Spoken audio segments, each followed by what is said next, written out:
अब तक मैं तुम्हें ज्ञान और विवेक की दृष्टि से समझा रहा था पार्थ, जो जीवन के आर पार देख सकती है और सत्य की गहराई में झांककर उसकी अंतरात्मा का स्वर समझ लेती है। किंतु कदाचित तुम उसकी अमूर्तता में उलझ गए।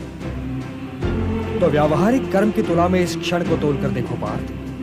व्यावहारिक कर्म की दृष्टि से अपने कर्तव्य के विषय में निर्णय लो, तब भी तुम इसी निर्णय पर पहुंचोगे कि तुम्हारे लिए इस युद्ध में भाग लेना आवश्यक है।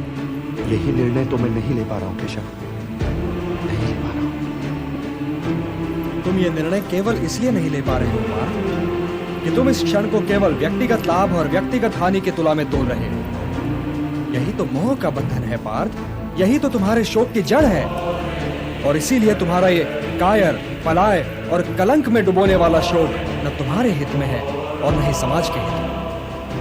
ये शोक न वर्तमान के लिए शुभ है और न ही भविष्य के लिए। लाभ और हानि की इस कामना में न भटको पार्थ, न भटको। केवल कर्म करो, कर्म। कर्म तो अपने आप ही में पुण्य है, पवित्र है और समाज के लिए कल्याणकारी भी है।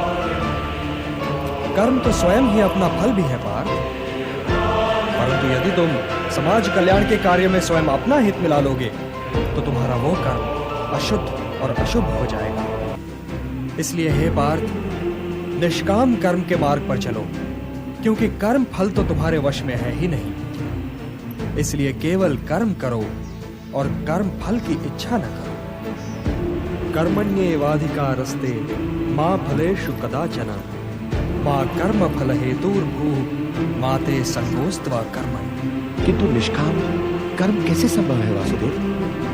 फल का ज्ञान ही तो कर्म करवाता है, और यदि दृष्टि फल से ही हट जाए तो कोई कर्म करेगा ही क्यों?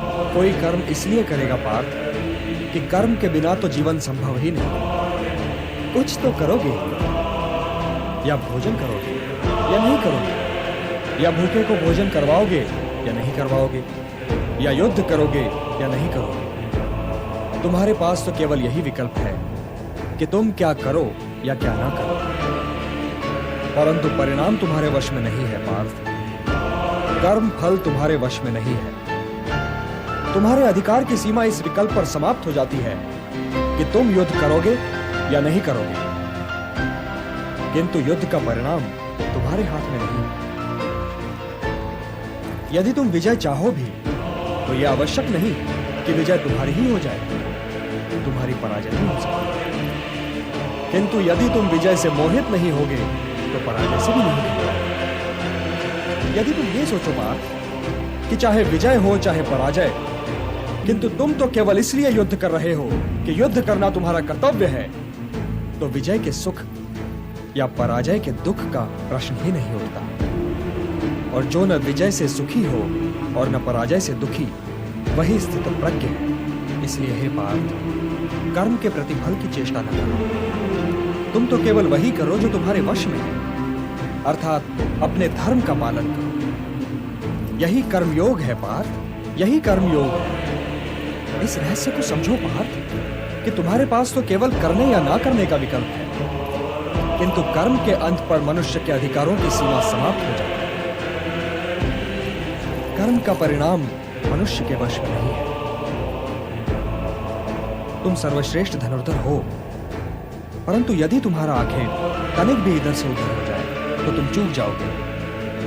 तुम्हारा अधिकार तुम्हारे वाण संधान पर है, तुम्हारा अधिकार तुम्हारी दृष्टि पर है, परंतु उस मृग पर तुम्हारा कोई अधिकार नहीं जिसकी ओर तुम वाण चला रहे हो। सत्पुरुष कभी अपने अधिकारों की सीमा का उल्लंघन नहीं करते।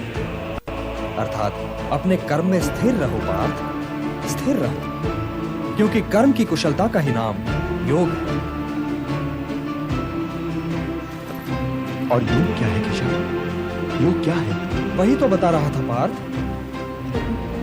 योग कर्म का कौशल है, मोह का त्याग कर्म का कौशल है, मोह से मुक्त होकर अपने कर्तव्य का पालन करना कर्म का कौशल है, सफलता और असफलता दोनों ही में समान रहना कर्म का कौशल है। बुद्धि युक्तो जहाती है उभे सुकृत दुष्कृते तस्मात् योगाय युज्यस्व योगः कर्मसु कौशलम्।